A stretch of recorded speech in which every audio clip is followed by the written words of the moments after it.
أعوذ بالله من الشيطان الرجيم. بسم الله الرحمن الرحيم.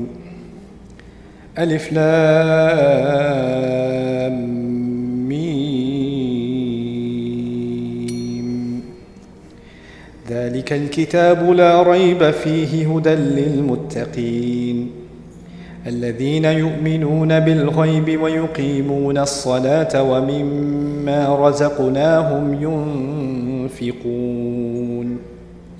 والذين يؤمنون بما أنزل إليك وما أنزل من قبلك وبالآخرة هم يوقنون أولئك على هدى من ربهم وأولئك هم المفلحون. رب اشرح لي صدري ويسر لي أمري واحلل عقدة من لساني يفقه قولي فالحمد لله والصلاة والسلام على رسول الله وعلى آله وصحبه أجمعين. أما بعد السلام علیکم ورحمۃ اللہ تعالی وبرکاتہ. آج کے سیشن میں انشاءاللہ میں آپ سے سورۃ البقرہ کے بارے میں کچھ باتیں کروں گا، اس کی اہمیت کے بارے میں. کوئی بھی اگر قرآن کا سیریسلی مطالعہ کر رہا ہو تو اس کو اس بات کا احساس ہونا چاہیے کہ اللہ تعالیٰ نے سورۃ البقرہ میں پورے قرآن کا خلاصہ ڈالا ہوا ہے اور اس کے کئی فائدے ہیں. یعنی سب آبویسلی قرآن کی سب سے بڑی صورتوں میں شمار ہوتی ہے، سب سے بڑی صورت ہے اور فاتحہ کے فوراً بعد ہے. اس کا بھی ایک تناسب ہے، یعنی اس کا ایک تعلق ہے سورۃ الفاتحہ کے ساتھ، خاص کر فاتحہ کے جو آخری حصہ ہے اس کے ساتھ. اس کے بارے میں بھی میں آپ کے سامنے کچھ باتیں رکھوں گا. لیکن آج میرا مقصد یہ ہوگا کہ آپ سورۃ البقرہ کے بارے میں کچھ اوور ویو، کچھ اجمالی باتیں سمجھ لیں تاکہ آپ کے ذہن میں ایک بات آ جائے کہ اس صورت میں ہو کیا رہا ہے. اگر آپ ترجمہ پڑھو گے سورۃ البقرہ تو آپ کو لگے گا کہ بہت سارے مضامین ہیں اور ایک کے بعد دوسرا، دوسرے کے بعد تیسرا. کچھ آپ کو سمجھ نہیں آتی کہ بات ایک دوسرے کے ساتھ جڑ کیسے رہی ہے، کنیکٹ کیسے ہو رہی ہے. تو کلام کا جو ربط ہے وہ سمجھنا بہت ضروری ہے. اور یہ ساری چیزیں اکٹھی کیوں آ رہی ہیں؟ کیونکہ اللہ تعالیٰ نے ہر صورت کو اپنی حکمت سے چنا ہے، اس کی ساری آیات کو اپنی صحیح جگہ، صحیح مقام پر ڈالا ہے. اللہ تعالیٰ نے قرآن کے بارے میں کہا ہے کتاب احکمت آیاتہ، کہ ایسی کتاب جس کی آیات کو ساتھ میں سلایا گیا ہے ایک ساتھ. احکام عربی میں کہتے ہیں سلانے کو، اور جو سلائی ہو رہی ہوتی ہے نا اس میں ہر ایک سوئی ایک دفعہ سے گزرتی ہے تو اس کا ایک پورا ڈیزائن بنتا ہے، پیٹرن بنتا ہے. تو ہر جگہ کو ایک پریسائز جگہ سے، خاص جگہ سے گزارنا پڑتا ہے. تو ایک ایک آیت چن چن کر کہاں جانی ہے، کیسے جانی ہے، اس کا انتخاب اللہ تعالیٰ نے خود کیا ہے. تو ہمیں لگتا ہے کہ مضمون 20 مختلف جگہوں پہ جا رہا ہے، مختلف سمتوں میں جا رہا ہے، تو بات سمجھ نہیں آ رہی. تو میرے نزدیک سورت کو سمجھنے کے لیے، ان کی آیات کو سمجھنے کے لیے پہلے اگر انسان ذرا ایک تھوڑا پیچھے ہٹ کے پورا ویو سمجھ لے کہ بات ہو کیا رہی ہے اور کس مقصد سے ہو رہی ہے، پھر اس کے بعد اس کے جو مختلف اجزاء ہیں اور ایک ایک آیت ہے وہ سمجھ میں آ جائے گی. میتھمیٹکس میں کہتے ہیں the whole is equal to the sum of its parts. یعنی اگر آپ کے پاس 4 چیزیں ہیں، آپ کو جمع کرو گے تو آپ کو اس کا ہول ملے گا. لیکن لٹریچر میں، ادب میں کہا جاتا ہے the whole is greater than the sum of its parts. یعنی آپ پوری بات سمجھ لو تو اجزاء جو ہیں ان سے اگر ایک ایک چیز سمجھو گے تو پوری بات سمجھ نہیں آئے گی. اگر آپ ایک آیت پڑھ لو گے، اس سے اگلی آیت اس کا جوڑ نہیں پتہ چلا آپ کو، تو آپ کو پتہ نہیں چلے گا کہ بات کیا ہو رہی ہے. یعنی ساری چیزیں سمجھو گے تو پھر پوری بات سمجھ میں آئے گی. تو اس لیے آج ایک اوور ویو، ایک اجمالی نظر سے دیکھتے ہیں سورۃ البقرہ کو. لیکن اس سے پہلے ایک اور مزید بات، فاتحہ کے بارے میں تو بہت کچھ کہا جا سکتا ہے، لیکن ایک بات فاتحہ کے بارے میں آپ کے سامنے رکھ دوں آج. وہ یہ ہے، اللہ تعالیٰ نے کہا ہے صراط الذین انعمت علیہم غیر المغضوب علیہم ولا الضالین. ہم روزانہ پڑھتے ہیں. سمجھنے کی بات یہ ہے کہ اللہ تعالیٰ نے جب کہا کہ سیدھے راستے پر ہمیں ہدایت دیجیے، اہدنا الصراط المستقیم، پھر اس راستے کی وضاحت کی جا رہی ہے. وضاحت کیا ہے؟ کہ وہ راستہ جن پر آپ نے نعمت کی، ان کا راستہ، صراط الذین انعمت علیہم. یہاں تک بات مکمل ہے. اب پتہ چل گیا کہ سیدھا راستہ کیا ہے. یہ ان لوگوں کا راستہ ہے جن پر اللہ تعالیٰ نے نعمت کی ہے. اور ان کے بارے میں اولئک الذین انعم اللہ علیہم من النبیین والصدیقین والشہداء والصالحین وحسن اولئک رفیقا. قرآن نے خود ہی بعد میں جا کے وضاحت کر دی کون ہے جن پر اللہ تعالیٰ نے نعمت کی ہے. یہ نبیوں میں سے ہیں جنہوں نے نبیوں کے کلام کو سچ مانا اور اس پر قائم رہے، ان کی بات کی تصدیق کی، وہ ہیں الصدیقین. پھر شہداء ہیں اور صالحین ہیں. اردو میں آپ سمجھتے ہیں شہداء اور صالحین کون ہیں، ٹھیک ہے. تو اللہ تعالیٰ نے خود ہی اس کی ڈیفینیشن دے دی کہ کس پر نعمت کی گئی ہے. کہنا میں یہ چاہ رہا ہوں کہ یہاں تک تو بات مکمل ہو گئی. سیدھا راستہ کن لوگوں کا ہے؟ ان 4 گروپس کا ہے. ان کے بارے میں بات ہوگی. قرآن میں جگہ جگہ ایسے لوگوں کی بات ہوگی. انبیاء کی بات ہوگی، صدیقین کی بات ہوگی، شہداء کی بات ہوگی، صالحین کی بات ہوگی. چلو بھائی سیدھا راستہ سمجھ میں آ گیا. لیکن پھر اس کے مزید فاتحہ وہاں مکمل نہیں ہوتی. پھر اور کچھ بھی کہا گیا ہے، اور کیا کہا گیا؟ غیر المغضوب علیہم ولا الضالین۔ اور اس کو اگر آپ ادبی نظر سے دیکھیں تو یہ ایک مزید بات ہے جو اگر نہ بھی کہی جائے تو آپ کو لگے گا بات تو مجھے پہلے ہی سمجھ آ گئی تھی۔ جیسے میں کہوں بیٹا تمہیں اچھے بچوں کی طرح کام کرنا ہے، اچھے بچوں کی طرح پڑھائی کرنی ہے، اب آپ کو مزید کہنے کی ضرورت نہیں ہے برے بچوں کی طرح نہیں کرنی، بات تو سمجھ، پہلی دفعہ ہمیں بات سمجھ آ گئی۔ اگر آپ کسی سے آپ نے قانون کی پابندی کرنی ہے، آپ کو مزید کہنے کی ضرورت نہیں ہے اچھا قانون کی نافرمانی نہیں کرنی، اگر پابندی کہنے کو کہہ دیا ہے تو پھر دوسری بات تو کرنے کی ضرورت نہیں رہی نا۔ عام زبان میں ہم اگلی بات نہیں کرتے، لیکن فاتحہ میں کیا پڑھ رہے ہیں ہم؟ یہاں تو کہہ دیا کہ کس کا راستہ؟ ان لوگوں کا راستہ، الذین انعمت علیہم، بات تو مکمل ہے، لیکن اس کے بعد مزید اللہ تعالیٰ نے ایک چیز کا اضافہ کیا، غیر المغضوب علیہم ولا الضالین، یعنی خاص ایک تو ہے جن پر نعمت نہیں کی گئی ان کا راستہ نہیں، لیکن ان سب میں سے دو گروہوں کو خاص نکال کر ان کے بارے میں خاص خبردار کیا مسلمان کو کہ ان دونوں سے ذرا زیادہ بچ کے رہنا۔ دو طرح کے لوگ ہیں اور دو طرح کی ٹینڈنسیز ہیں، دو طرح کے مزاج ہیں، ان سے بچ کے رہنا۔ پہلا مزاج ہے المغضوب علیہم، دوسرا ہے الضالین۔ اس کے بارے میں ایک حدیث پائی جاتی ہے، مشہور ہے، کہ المغضوب علیہم سے اشارہ بنی اسرائیل کی طرف، یہود کی طرف ہے، اور الضالین سے اشارہ نصارہ یعنی عیسائیوں کی طرف ہے۔ لیکن یہ بھی سمجھ لیں کہ قرآن میں ہر لفظ خاص مقصد سے کہا جاتا ہے، یعنی اگر اللہ تعالیٰ کی نیت یہ ہے، اللہ تعالیٰ کا مقصد یہ ہے کہ یہ کہنا کہ ہمیں یہودی مت بنا دینا یا یہودیوں کی طرح مت بنا دینا اور عیسائیوں کی طرح مت بنا دینا، تو قرآن واضح الفاظ میں کہہ دیتا غیر الیہود ولا النصارى، صراط الذین انعمت علیہم غیر الیہود ولا النصارى۔ تو اب اس حدیث کو کیسے سمجھا جائے؟ اللہ تعالیٰ نے تمام یہود اور تمام نصارہ کی بات نہیں کی، اللہ تعالیٰ یہ فرما رہے ہیں کہ یہود میں سے کچھ ایسے لوگ تھے جو مغضوب علیہم بن گئے، نصارہ میں سے کچھ ایسے ہیں جو ضالین بن گئے۔ اب ان کی وضاحت قرآن کرے گا کہ ان میں سے جو مغضوب علیہم وہ کیسے بنے، کیا طریقہ کار تھا ان لوگوں کا، جس سے اب مجھے اور آپ کو بچنا ہے۔ اور اس کا ذکر خاص ہم نے اپنے الفاظ میں دعا سے اس لیے کیا ہے۔ اب دعا انسان کیوں کرتا ہے؟ دعا انسان اس وقت کرتا ہے جب اس کو کسی خاص چیز کی ضرورت ہوتی ہے، اور جب ہم حفاظت کی دعا کرتے ہیں تو جس چیز سے خطرہ ہوتا ہے اس کی حفاظت سے ہم دعا کرتے ہیں۔ تو اس میں جو پہلی دعا اللہ تعالیٰ نے ہمیں قرآن میں سکھائی ہے، اس میں دو خطرے سکھائے ہیں ہمیں جس سے ہمیں خاص بچنا ہے۔ اگر ہدایت چاہیے تو غیر المغضوب علیہم ولا الضالین، ان دونوں سے بچ کے رہنا۔ تو پہلے میں مغضوب علیہم کے بارے میں ایک چھوٹی سی بات آپ کے سامنے رکھ دوں، یہود کے بارے میں نہیں، مغضوب علیہم کے بارے میں، کیونکہ یہ کوئی بھی ہو سکتا ہے۔ اس کی سب سے بڑی مثال سمجھ لیں قرآن میں یہود ہیں، اس کی مثال یہود ہیں، لیکن مثال سے یہ نہیں ہوتا کہ اب باقی کوئی اس میں آ نہیں سکتا۔ مثال تو ایک ہے نا، لیکن اگر کانسیپٹ سمجھ میں آ جائے تو کوئی بھی اس کنویں میں گر سکتا ہے، کسی کے لیے بھی خطرہ ہے۔ تو وہ کیا ہے؟ المغضوب علیہم ہے جس کو کوئی چیز پتہ ہو کہ غلط ہے اور پتہ ہونے کے باوجود وہ پھر بھی کرے۔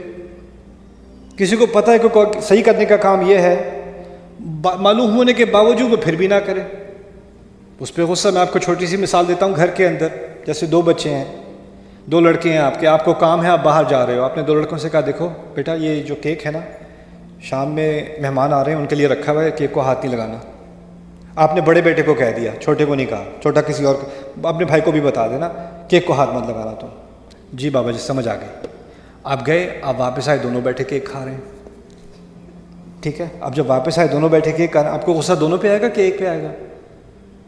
غصہ تو ایک پہ آئے گا۔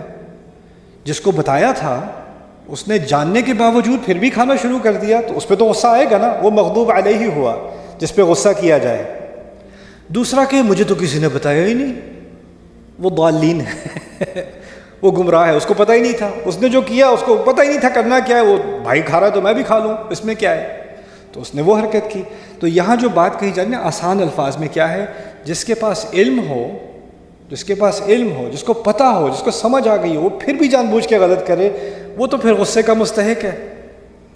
بنی اسرائیل کے بارے میں یہود کے بارے میں آپ کیا پڑھیں گے کہ ان کے ہاں علماء ہیں، جاننے والے ہیں، کعبے کو وہ جانتے ہیں، نبی کو پہچان گئے ہیں، اپنی کتابوں میں جاننے کے بعد اس میں تبدیلیاں کرتے ہیں۔ یعنی ان پہ جو تنقید کی گئی ہے وہ یہ ہے کہ تم جانتے ہو، وانتم تعلمون وانتم تعلمون، تم تو جانتے ہو، من بعد ما عقلوہ، سمجھنے کے باوجود، سمجھنے کے بعد یہ کچھ کرتے ہو۔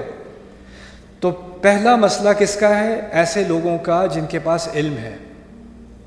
پہلا مسئلہ کس کا ہے؟ جن کے پاس علم ہے اور پھر وہ علم ہونے کے باوجود غلط راستے کی طرف جاتے ہیں۔ ہمارے دین میں خاص کر صرف علم کو اتنا بڑا درجہ نہیں دیا کہ بس علم حاصل کرو، علم حاصل کرو، علم حاصل کرو۔ علم حاصل تو بنو اسرائیل نے بھی کیا تھا، بلکہ ان کے علم کی شہادت تو اللہ تعالیٰ خود دیتا ہے۔ علماء بنی اسرائیل، علماء کا لفظ ان کے لیے استعمال کیا گیا، احبار کا لفظ ان کے لیے استعمال کیا۔ احبار کہتے ہیں حبر سے نکلا ہے، حبر کہتے ہیں انک کو، سیاہی کو۔ ان کی کتابیں جو ان کی ہاتھوں سے لکھی ہوئی تھی نا، تو اس سے جب آپ اس کو صفحہ پلٹتے ہو تو آپ کے ہاتھ پہ سیاہی آ جاتی ہے۔ تو وہ اتنے صفحے پلٹتے تھے وہ، اور اتنی کتابیں پڑھتے تھے وہ، کہ ان کے ہاتھ ہمیشہ کالے ہوتے تھے، اس لیے ان کو احبار کہا جاتا تھا۔ یعنی اپنی زندگیاں انہوں نے کاغذوں میں گزاری ہیں، صفحوں میں گزاری ہیں، اس لیے ان کو احبار کہا جاتا تھا۔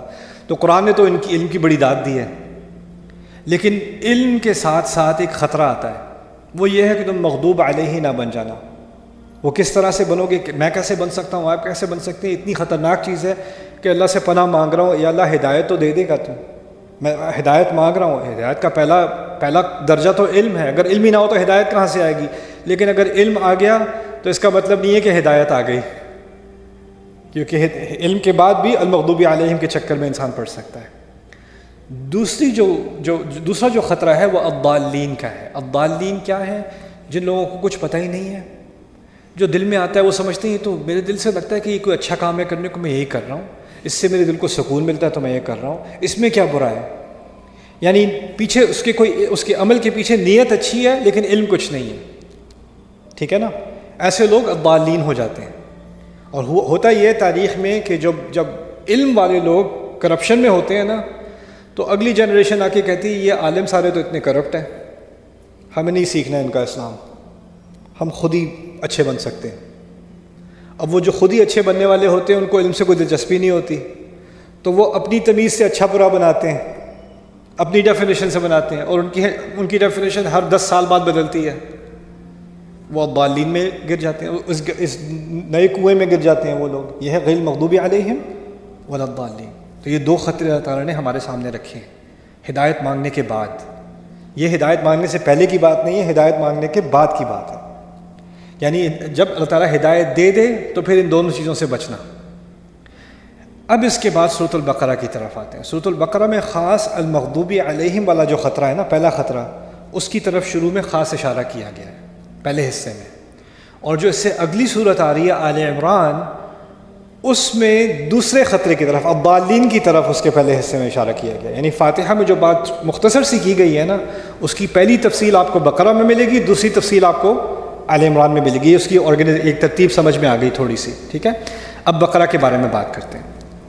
بقرہ میں میرے نزدیک اس کی ترتیب کے اعتبار سے اس میں 9 حصے ہیں، اور میرا آج مقصد یہ ہے کہ آپ سب آج کے درس کے بعد آپ کو یہ 9 حصے آپ کے ذہن میں بیٹھ جائیں۔ ایک تو میں بات کرنا تو آسان ہے، میں تھوڑا تھوڑا کر کے آپ سے دہرواؤں گا تاکہ آپ کے ذہن میں یہ بات بیٹھی ہو۔ آج کے بعد چلو آپ کو بقرہ کے بارے میں 9 چیزیں تو پتہ ہے انشاءاللہ، میری نیت یہ ہے، ٹھیک ہے؟ پہلا جو حصہ ہے بقرہ کا، اس میں اللہ تعالیٰ نے 3 طرح کے لوگوں کے بارے میں ہمیں بتایا ہے۔ ایسے لوگ جو اس کتاب پر، اس نبی پر، اس خدا پر ایمان لے آئے، ایسے لوگ جنہوں نے ایمان لانے سے انکار کر دیا، اور ایسے لوگ جو سامنے سے یعنی دکھاوے میں تو ایمان لاتے ہیں، اندر ان کے ایمان ہوتا نہیں۔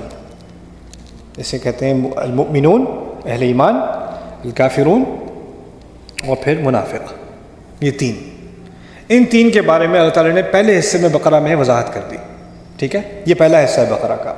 اور ان میں سے جو پہلا حصہ، پہلی کیٹیگری اہل ایمان، ان کے بارے میں مختصر سی بات ہے، شروع میں ہی ہے ذالک الکتاب لا ریب فیہ ھدی للمتقین الذین یؤمنون بالغیب ویقیمون الصلاۃ ومما رزقناہم ینفقون والذین یؤمنون بما انزل الیک وما انزل من قبلک وبالآخرۃ ہم یوقنون اولئک علی ھدی من ربہم واولئک هم المفلحون۔ بات ختم، مختصر سی آیات، بات مکمل ہو گئی۔ اہل ایمان یہ ہے۔ اہل ایمان کے بارے میں ایک چھوٹی سی بات آپ کے سامنے رکھ دوں، آیت کر کے تو ہم بعد میں مطالعہ کریں گے انشاءاللہ ایک دن۔